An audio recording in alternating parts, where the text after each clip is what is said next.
The damp morning mist clung to the needles of 5,000 trees, a silent army of green that stretched across the valley floor.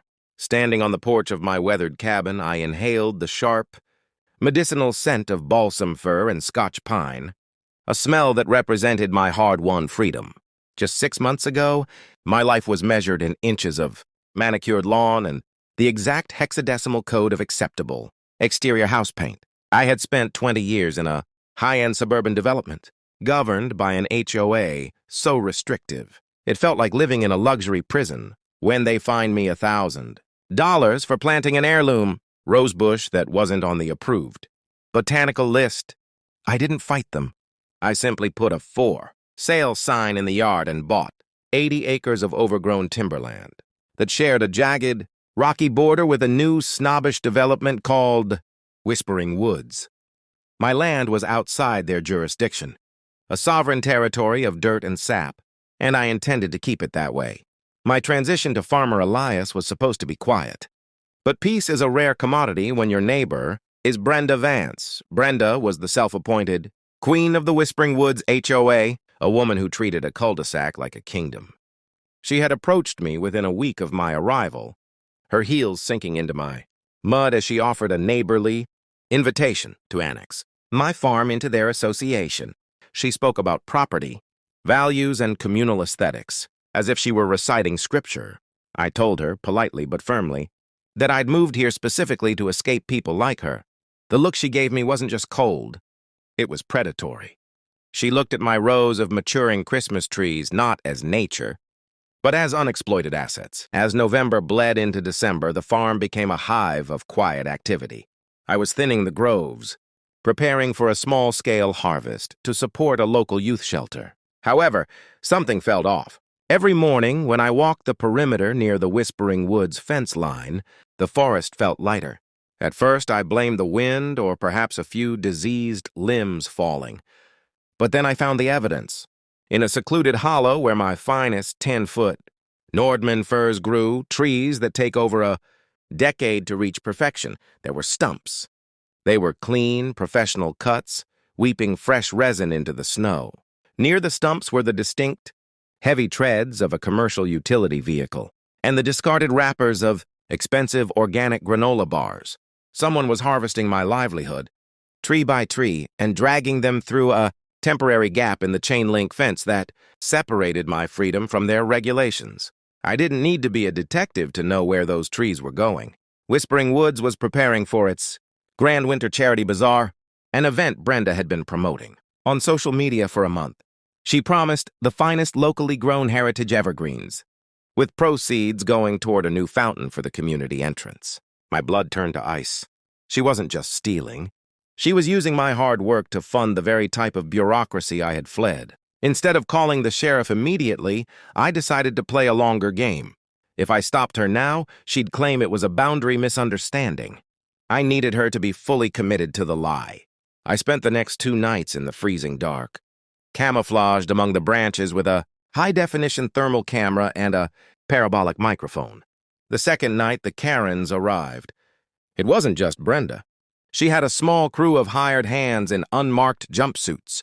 Brenda stood there in a white fur-trimmed coat, holding a flashlight like a scepter. "Take that one and the 3 behind it," she commanded, her voice crisp in the midnight air. "The residents are paying a premium for the Forest Authentic line. We'll clear $10,000 on these alone, and the old man on the hill won't even notice. He's probably half blind and drunk on cider." Anyway, I watched through. The lens as my prized trees were hoisted over the fence. I recorded every face, every word, and the distinct serial numbers on the utility cart they used. I even followed them with a silent drone as they processed the trees in a communal warehouse, tagging them with Whispering Woods certified labels. The day of the bazaar arrived with a deceptive blue sky. The Whispering Woods clubhouse was draped in thousands of dollars of lights, and the parking lot was packed with luxury SUVs. I didn't go in my work boots. I pulled out my old corporate suit, the one I used to wear when I was a high-stakes auditor. I walked into the event looking like a man with a checkbook, not a man with a chainsaw. The air inside smelled like my stolen forest. It was heartbreaking to see my trees, which I had pruned and watered through 3 droughts, decorated with gaudy gold tinsel and being auctioned off to the highest bidder. Brenda was at the podium, basking in the adoration of her subjects. She was midway through a speech about community stewardship and the beauty of shared resources. It's amazing what a community can achieve when we all pull in the same direction, Brenda chirped into the microphone. These trees represent the very soul of whispering.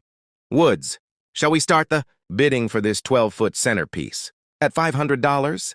The crowd erupted in polite applause. I stood at the back, leaning against the pillars, and waited for the bid to reach $1,500. Then I raised my hand. I wouldn't buy that tree if I were you, I said, my voice echoing off the vaulted ceiling. The room went silent. Brenda squinted through the stage lights, her smile faltering as she recognized me. Mr. Miller? This is a private resident event. If you aren't here to bid, I'll have to ask you to leave. Oh, I'm here for the trees, Brenda. All 42 of them, I replied, walking slowly toward the stage. I pulled a tablet from my coat and tapped a command. I had spent the morning working with a friend who was a pro bono lawyer for victims of HOA abuse. We had secured a digital hijack of the clubhouse's massive media screen. Suddenly, the festive slideshow of neighborhood kids was replaced by a grainy, high-contrast video. The room gasped. There was Brenda looking like a common thief in the midnight woods, pointing at my trees and laughing about how I was too old to notice. The audio was crystal clear. The sound of the saws cutting through my wood filled the hall, drowning out the festive carols. The shock in the room was palpable. These were people who prided themselves on law and order, on rules and ethics. Seeing their leader caught in a felony level, timber theft was more than their polished reputations could handle. This is a fabrication! Brenda screamed, but her voice was thin and desperate. I pulled out a stack of papers, the original sapling receipts, the GPS coordinates of the stumps, and a signed affidavit from the nursery where I'd bought the stock 10 years ago. I'm not here to arrest you, Brenda, I said, though the sheriff's deputies were already quietly moving into the back of the room. I'm here to unfold the truth of what happens when you think the world is your personal HOA. You sold my trees to your neighbors? You lied about where they came from, and you used the HOA's own equipment to commit the crime. That's not just theft. That's racketeering. The fallout was spectacular. The Grand Winter Bazaar turned into a crime scene investigation within the hour. It turned out that Brenda hadn't just been stealing from me. She had been skimming from the fountain fund for years, using the tree sales to cover the holes in the HOA's accounting. The board was forced to dissolve, and several members faced massive fines. Brenda Vance was indicted on multiple counts of grand larceny and trespassing. But for me, the victory wasn't about the money or the jail time. It was about the silence that returned to the valley. The gap in the fence was replaced with a sturdy high-tensile barrier, and the people of Whispering Woods suddenly found themselves very eager to be on my good side. A week later, a group of residents from the development came to my gate. They looked humbled, stripped of their usual arrogance. They asked if they could buy their trees directly from me next year, properly and legally. I looked at them, then back at my surviving groves, and I realized that the wall between us didn't have to be a fence. I told them I wouldn't sell them a single tree. Instead, I told them that if they helped me replant the 42 saplings to replace the ones Brenda stole, they could come and harvest their own for free every year, as long as they never mentioned the word HOA on my property again. The farm is quiet again now, the way it was meant to be.